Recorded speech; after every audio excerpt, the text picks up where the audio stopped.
So hello everyone. आज हम making of the Indian constitution पढ़ेंगे और जितनी अच्छी तरह बोल सकते हैं हम उतनी अच्छी तरह बोलने की कोशिश करेंगे।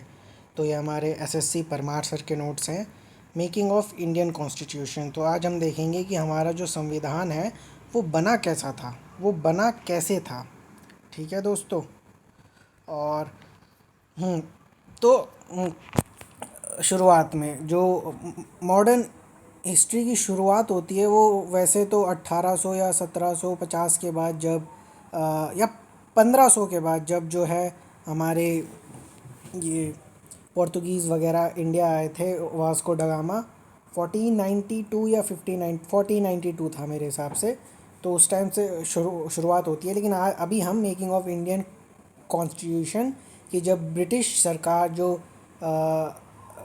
ब्रिटिश सरकार थी, ब्रिटिश गवर्नमेंट थी, उन्होंने जब हमें छोड़ा, मतलब वो जब यहाँ से गए तो वो लोग जब यहाँ से गए तो उनको तो उन तो फिर हमने अपना संविधान कैसे कैसे और किस किस तरह बनाया। तो पहले इसमें पाकिस्तान भी था। वैसे 1946 तक मेरे हिसाब से पाकिस्तान भी था। First meeting of constituent assembly में जिसको पाकिस्तान ने बॉयकॉट किया था क्योंकि उसकी बहुत कम सीट आई थी, वो मेजॉरिटी में ना होके माइनॉरिटी में आई थी। तो इसलिए 299 members if I am not wrong, तो इतने लोग आए थे। तो 9 दिसंबर 1946 को first meeting of constituent assembly बैठी थी और उसके 2 दिन बाद हमारे कॉन्स्टिट्यूएंट असेंबली के प्रेसिडेंट चुन लिए जाते हैं। वो होते हैं राजेंद्र प्रसाद जी। तो और फिर जो है ये 29 अगस्त 1947 अगस्त 29 अगस्त 1947 को ये ड्राफ्टिंग कमेटी अपॉइंट करते हैं, क्योंकि उस टाइम तक इंडिया और पाकिस्तान का विभाजन हो चुका था। तो हम अपने हिसाब से अपनी चीज़ें कर सकते थे। अब कोई मुस्लिम लीग का इंटरफेरेंस नहीं था हमारे इधर। तो फिर ड्राफ्ट कॉन्स्टिट्यूशन जो ये ड्राफ्टिंग कमेटी बैठती है, ये करीबन सिर्फ दो महीने के लगभग सिर्फ 2 महीने के टाइम में ये ड्राफ्ट कॉन्स्टिट्यूशन बना के तैयार कर देती है और लोगों के सामने पेश कर देती है 4 नवंबर 1947 को, 4 नवंबर 1947 को। और लेकिन जो ड्राफ्टिंग कंप्लीट होती है, सबकी सहमति होती है, वो 26 नवंबर 1949 को होती है, जब सब इस पे साइन कर देते हैं। नहीं नहीं नहीं, साइन होते हैं 24 जनवरी 1950 को। 26 नवंबर को एक तरीके से हमने अपने कॉन्स्टिट्यूशन को अडॉप्ट कर लिया था। तो जो साइनिंग होते हैं वो 24 जनवरी 1950 को होते हैं।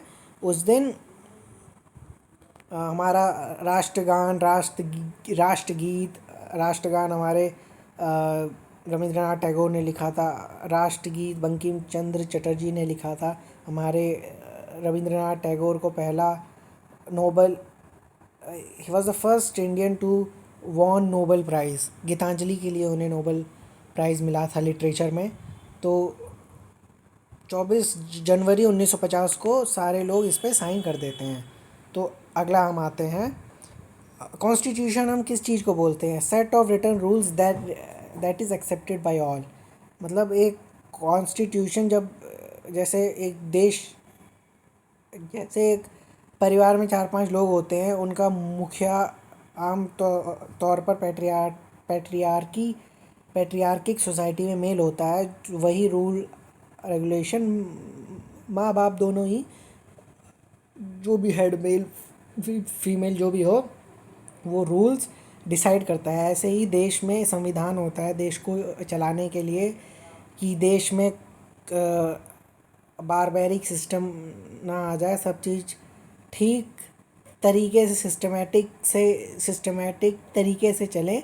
उसके लिए एक सेट ऑफ रिटन रूल्स होते हैं जो हर किसी को एक्सेप्टेड होते हैं कि इनके बिना देश नहीं चल सकता। और एक चीज़ होती है रिट, वो होती है जो जुडिशरी अपनी तरफ से ऑफिशियल मैंडेट्स देता है। एक तरीके से उसको लॉ भी बोल सकते हैं, लेकिन वो किसी संविधान में नहीं बना, वो जुडिशरी ने अपनी तरफ से दिया है। वो उसकी संवैधानिक कोई अ, हैसियत नहीं है, एक तरीके से हैसियत नहीं है उसकी। और इंडियन कॉन्स्टिट्यूशन जो है हमारा पार्टली रिजिड है, पार्टली फ्लेक्सिबल है। मतलब इसको हमारा रिटन कॉन्स्टिट्यूशन है, अनरिटन कॉन्स्टिट्यूशन इंग्लैंड का है। मतलब पहले से जो रूल्स रेगुलेशन है वही चलते हुए आ रहे हैं, लेकिन उनमें उन्होंने लिखा कहीं नहीं है, बस जो रूल्स नए आते जा रहे हैं वो इकट्ठा करके अपने रूल्स में लिखते जा रहे हैं। लिखित उनका संविधान नहीं है, वो जो समय के अनुसार, समय के साथ साथ जो जो रूल उन्हें लगता है कि ऑब्सोलीट हो गए हैं, वो उसे उसमें उसको अमेंड कर देते हैं या मिटा देते हैं। क्योंकि अनरिटन कॉन्स्टिट्यूशन को अमेंड करना बहुत आसान है, लेकिन रिटन कॉन्स्टिट्यूशन को अमेंड करना मुश्किल है, और कहें तो बहुत मुश्किल है। तो इंडियन कॉन्स्टिट्यूशन हमारा पार्टली रिजिड और पार्टली फ्लेक्सिबल है, तो अब सोना चाहिए।